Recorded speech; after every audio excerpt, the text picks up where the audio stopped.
নমস্কাৰ স্বাগতম news 18 Assam north ইষ্টৰ ইউটিউব আৰু ফেচবুকৰ এয়া হৈছে পোনপটে সম্প্ৰচাৰ আৰু ষ্টুডিঅ'ত মই প্ৰাঞ্জল কিছু দৃশ্য আপোনালোকক দেখুৱাইছো দিল্লীৰ প্ৰাক্তন মুখ্যমন্ত্ৰী অৰবিন্দ কেজৰিৱালৰ ওপৰত আক্ৰমণৰ ঘটনা সংঘটিত হৈছে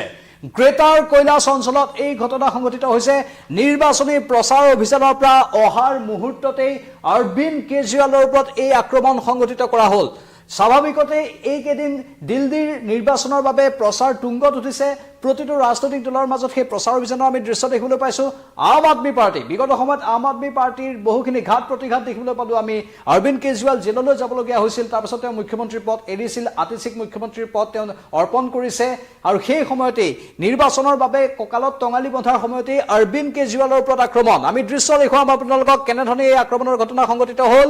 এই ঘটনাটোৰ দৃশ্য আহিছে আমাৰ হাতত আমি দৃশ্য আপোনালোকৰ বাবে আগবঢ়াব বিচাৰিছো চাওক এই অৰবিন্দ কেজৰিৱাল প্ৰচাৰ চলাই আহি আছিল নিৰাপত্তাৰক্ষীৰ মাজত হঠাৎ এই সময়খিনিতে বা আকৌ দেখুৱাইছো অলপ আগৰ পৰা ঠিক আহি থকা সময়তে এই সময়খিনিতে এই আহি আছিল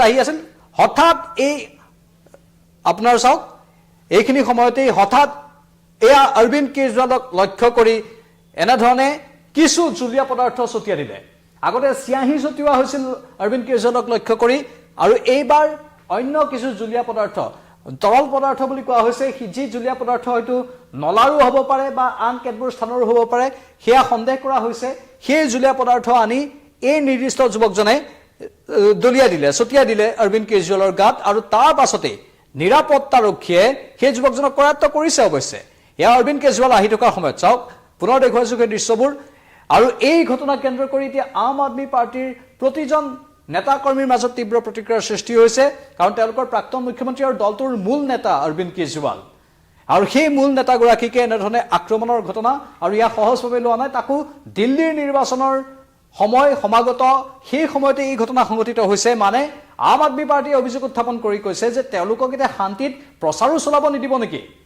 ঘটনা কেৱল এইটোৱে নহয় অৰবিন্দ কেজৰিৱালৰ ওপৰত বিগত সময়ত বহুকেইটা এনেধৰণৰ আক্ৰমণৰ ঘটনা সংঘটিত হৈছে সেইবাবে তেওঁলোকে প্ৰশ্ন উত্থাপন কৰিছে আম আদমিৰ তৰফৰ পৰা তেওঁলোকৰ প্ৰশ্ন আম আদমি পাৰ্টিৰ তৰফৰ পৰা যে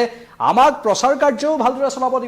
নিদিব নেকি আমাৰ ওপৰত এটা অতি ভয়ংকৰ আৰু জঘন্যভাৱে এনেধৰণৰ ষড়যন্ত্ৰ ৰচনা কৰা হৈছে যি ষড়যন্ত্ৰৰ বাবে আমি দিল্লীৰ আইন শৃংখলাৰ ব্যৱস্থাটোকে জগৰীয়া কৰিম আৰু এই দিল্লীৰ আইন শৃংখলা ব্যৱস্থাটো বিজেপি চৰকাৰে চাই মানে কেন্দ্ৰীয় চৰকাৰে চাই এই কথা আম আদমি পাৰ্টিৰ নেতা কৰ্মীসকলৰ আৰু এই সমগ্ৰ কাণ্ড বিজেপিৰ দ্বাৰাই কৰোৱা হৈছে বুলি সন্দেহ প্ৰকাশ কৰিছে আম আদমি পাৰ্টিৰ এজন নেতা মন্ত্ৰী তেওঁ সৌৰভ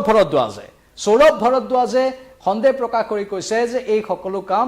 বিজেপি চৰকাৰৰ নিয়ন্ত্ৰণত হৈছে বিজেপি চৰকাৰে কৰাইছে বুলি সৌৰভ ভৰদ্বাজে সাংবাদিকৰ সন্মুখত অভিযোগ উত্থাপন কৰিছে আৰু লগতে তেওঁলোকে আন কেতবোৰ কথা কৈছে আম আদমি পাৰ্টিৰ নেতাসকলৰ মন্তব্য এয়া আছে দিল্লীত নিয়মিতভাৱে গুলীচালনা আৰু গেংৱাৰ চলি আছে মানুহৰ ধন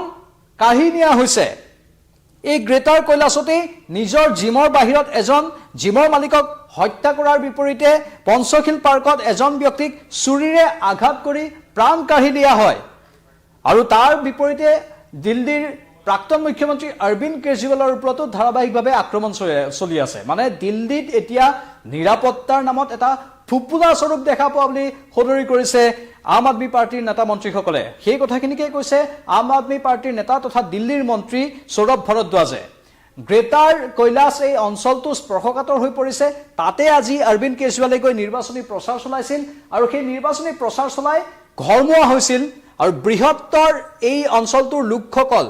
সকলোৱে তেওঁক একেলগে আগবঢ়াবলৈ আহিছিল অৰবিন্দ কেজৰিৱালৰ সৈতে নিৰাপত্তাৰক্ষী আছিল তাৰ পাছতো নিৰ্দিষ্ট যুৱকজনে কিছু জুলীয়া পদাৰ্থ আনি অৰবিন্দ কেজৰিৱালৰ গাত ছটিয়াই দিলে এতিয়া আম আদমি পাৰ্টিৰ নেতা কৰ্মীসকলৰ ভাষ্য যে এয়া কেৱল জুলীয়া পদাৰ্থ ছটিওৱাৰ কথাই নহয় যদি কোনোবাই তাত পিষ্টল লৈ আনি তেওঁক গুলী চালনা কৰিলেহেঁতেন তেনেহ'লে কি কৰিলেহেঁতেন মানে গোটেই এই দিল্লীৰ ৰাজধানীৰ নিৰাপত্তাক লৈ প্ৰশ্ন উত্থাপন কৰিছে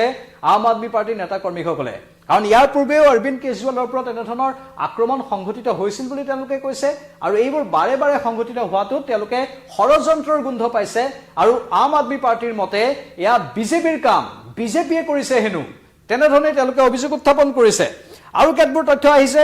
তেওঁলোকে কৈছে ৰাজধানীতে যদি এজন প্ৰাক্তন মুখ্যমন্ত্ৰী নিৰাপদ নহয় তেন্তে সাধাৰণ মানুহ কলৈ যাব বিজেপিৰ শাসনত দিল্লী সম্পূৰ্ণ আইন শৃংখলা ভংগৰ সন্মুখীন হৈছে বিকাশপুৰীত কেজৰিৱালে আক্ৰমণ কৰাৰ অভিযোগ ইয়াৰ পূৰ্বে উত্থাপন কৰিছিল যোৱা মাহত আপে অভিযোগ আনিছিল যে 25 অক্টোবৰত ৰাজধানীৰ বিকাশপুৰী অঞ্চলত কেজৰিৱালৰ পদযাত্ৰাৰ সময়তো একে আক্ৰমণৰ ঘটনা সংঘটিত হৈছিল আৰু সেই কাৰণে তেওঁলোকে আপৰ তৰফৰ পৰা বাৰে বাৰে কৈ আছে যে দিল্লীৰ জনসাধাৰণে দেখিছে বিজেপিৰ লেতেৰা ৰাজনীতি সেই কথা তেওঁলোকে এতিয়া এটা স্লোগান হিচাপে আওৰাই আছে আৰু বিকাশপুৰী পদযাত্ৰাৰ সময়ত অৰবিন্দ কেজৰিৱালক বিজেপিৰ একাংশ লোকে আক্ৰমণ কৰা বুলিও অভিযোগ উত্থাপন কৰিছে বিজেপিয়ে জানে যে আপ আৰু অৰবিন্দ কেজৰিৱালক নিৰ্বাচনত পৰাস্ত কৰিব নোৱাৰে হেনো তেওঁলোকৰ মতে তেওঁলোকৰ দাবী এয়া আপৰ দাবী সেইবাবে তেওঁলোকে এনে লেতেৰা ৰাজনীতি কৰা বুলি